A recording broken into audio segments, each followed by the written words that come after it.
Les Impatientes de Jaili Amadou Amal. Je viens de le finir, enfin en tout cas de le finir hier en tout cas. Donc il fait partie mon panier à lecture du mois de mars 2021. Voilà, c'est un roman très intéressant. Moi en tout cas j'ai trop vite accroché et je le recommande à tout le monde.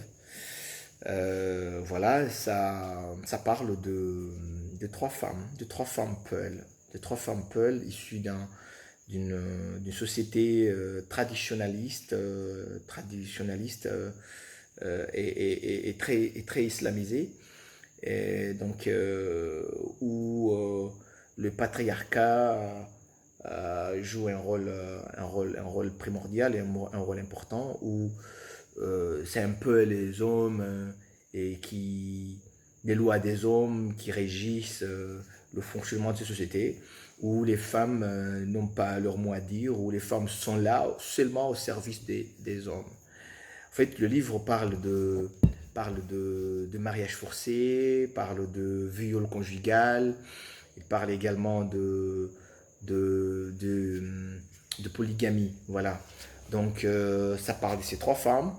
Ces trois femmes, il y a deux demi-sœurs, Ramla et, Ramla et Hindou, qui sont deux demi-sœurs issues tous les deux filles d'un père polygame, et voilà, qui faisaient cohabiter l'ensemble de ses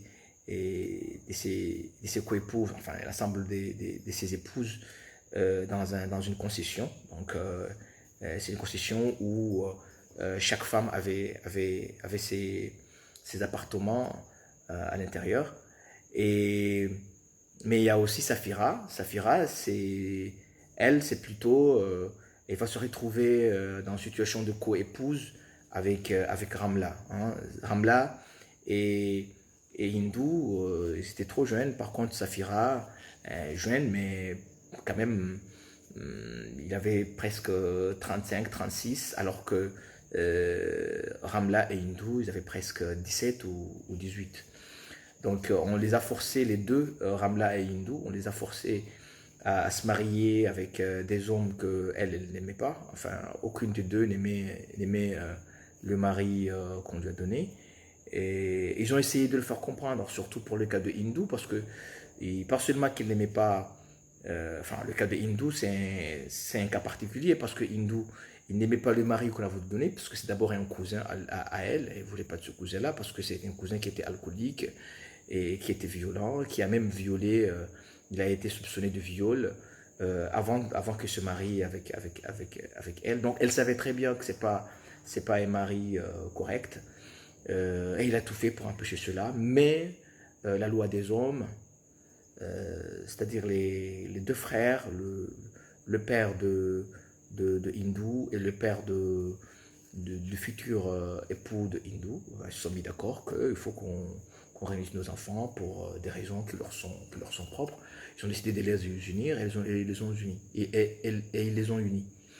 Alors sans l'assentiment bien sûr, de Hindou. Hindou ne voulait pas de ce mariage, donc on l'a forcé à se marier avec.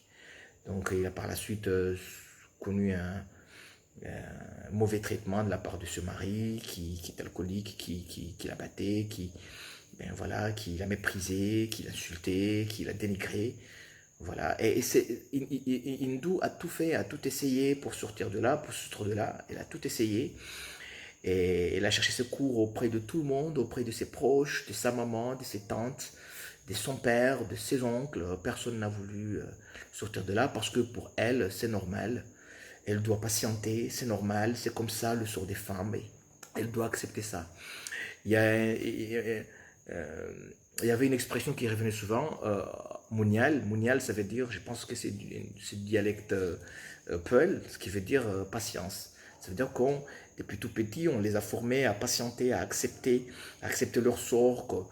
C'est comme ça les femmes. Les femmes, c'est un peu des souffres-douleurs, ou elles sont faites pour ça, elles sont faites pour encaisser, pour encaisser la colère des hommes, encaisser les caprices des hommes, et ils ne peuvent rien faire, parce que c'est ça le sort des femmes. Donc on les a formés dans ça.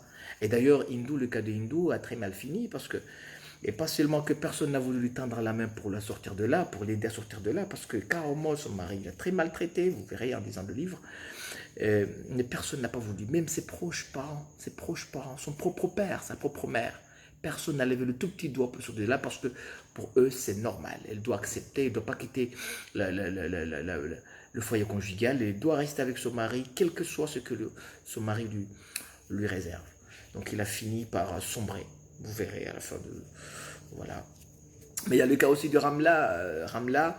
Ramla aussi, il était au départ, euh, elle était amoureuse d'un garçon, un garçon qui était venu demander sa main auprès de son père, mais un jour, son père a changé d'avis, il a décidé de le donner à une autre personne qui, au fait, était un partenaire économique. C'est quelqu'un avec qui il faisait des affaires. Il a décidé finalement de le donner pour ses calculs, pour des raisons complètement...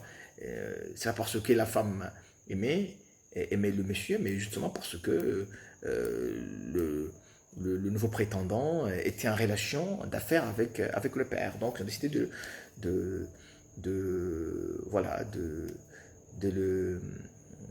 donner, le père a décidé de donner sa fille en mariage à ce monsieur. Donc, la fille ne l'aimait pas parce qu'elle aimait une autre personne.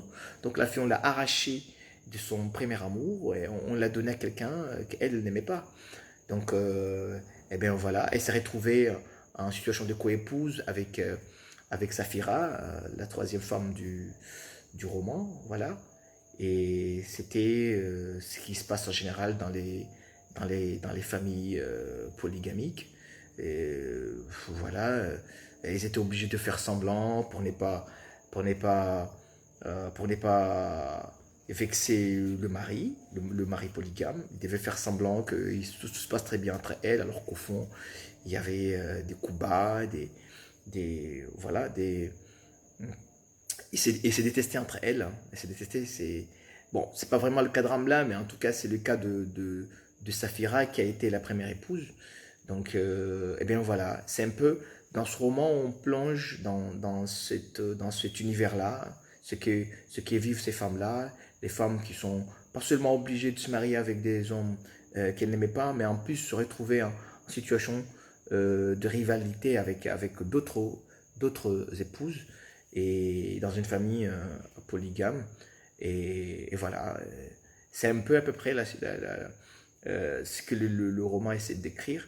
Et je pense que le livre m'a beaucoup parlé parce que voilà, je me suis reconnu là-dedans parce que la société dont je suis issu n'est pas aussi différente de la société décrite dans ces romans et que je le recommande vivement à presque tout le monde, ceux qui sont intéressés par les questions liées aux conditions de la femme. Je pense que c'est une très bonne lecture. Voilà, je vous remercie.